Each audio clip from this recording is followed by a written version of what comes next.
Unity and diversity. Is anyone else as fed up with that phrase as I am? I've heard that line so many times growing up. I'm sick of it.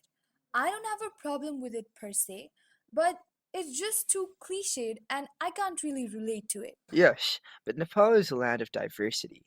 Different tongues, skins, tones, and cultures. And despite it all, we are followers of the Nepali culture, a unified culture, one that as Nepali people call ours. And I think that should define us to a certain extent. If you're talking about a culture that's 1,000 years old and unchanging, then yes. Yes, but that's the beauty of it. No, that's not my point. That's a problem. 1,000 years old and unchanging. Shouldn't cultures that were followed way back then be changed now? In our modern world, the 21st century, don't you think these cultures have lost vigor? Are you serious? You can't change culture. Culture comes from history. Just because something isn't modern doesn't mean we should reject it or try to change it in the slightest.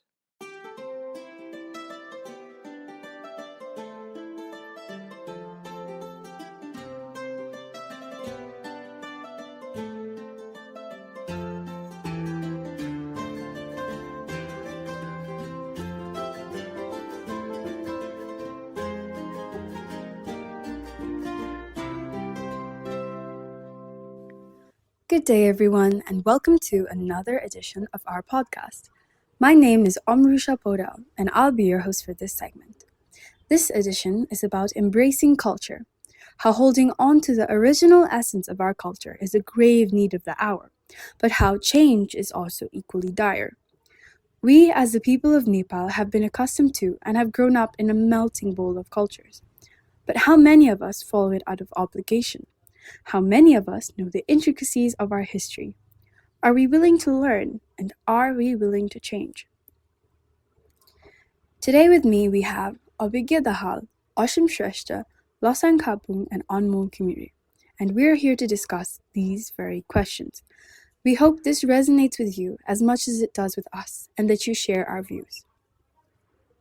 So, starting off, what do you guys think about our culture? As Ashim said, does it need urgent change? No, the thing is, this thing we call our culture is for us to accept for what it is. You can't just change something that ties thousands of people together in a knot of belongingness, can you? I'm not sure I agree. Culture evolves over the years just the same way opinions and sentiments evolve.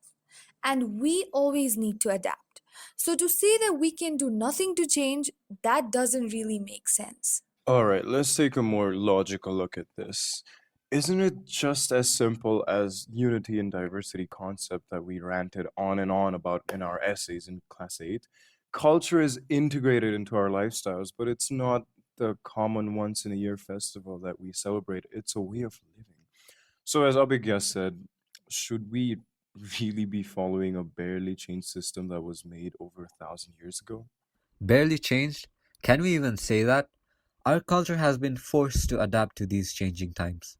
However, this change already threatens our identity should it be to a large extent. You see, art and culture are similar in the sense that we need to preserve them to the best that we can. Of course, apparent changes can be made, but overall, I say, unless necessary, why mess with it? Well, culture itself is a vast topic. Some aspects undoubtedly need to be altered, whereas other parts we can argue the modern generation has no right to modify. One of the most problematic parts of our culture, as I see it, is mistreatment towards lower castes or different ethnic groups, untouchability. But many would even argue that these practices are slowly diminishing.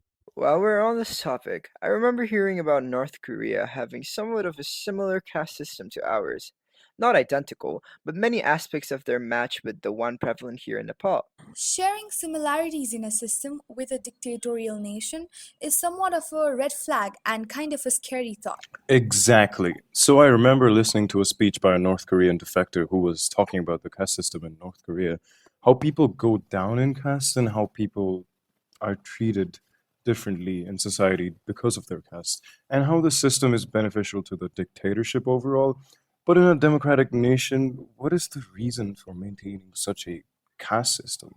in which one person is viewed as more and the other person is viewed as the less. And of course, people may think problematic cultures like Chhaupadi, Deuki, and Juma Pratha have been abolished.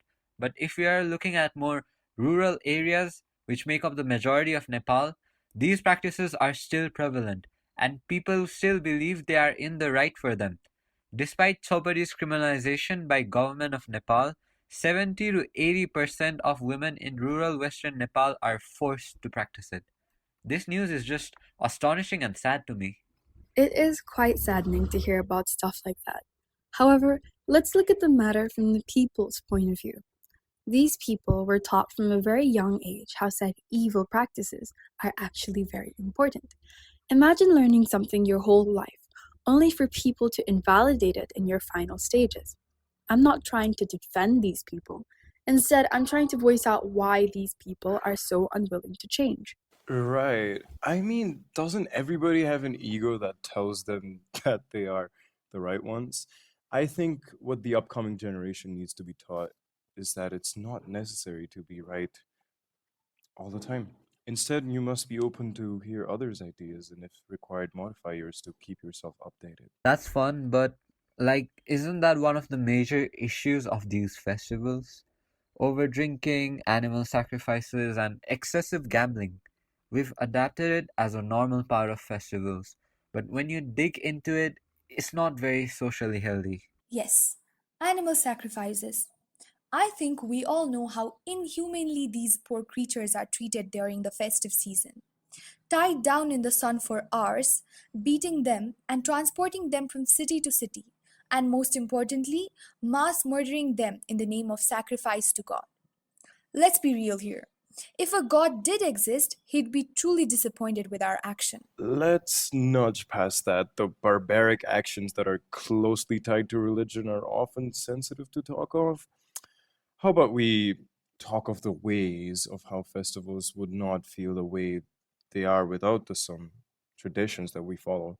Like, come on, who doesn't like eating a bazillion types of sweet and have sugar high at 11 p.m. or fly kites at a dangerously narrow terrace? Come on. Clearly, your idea of fun and mine are very different.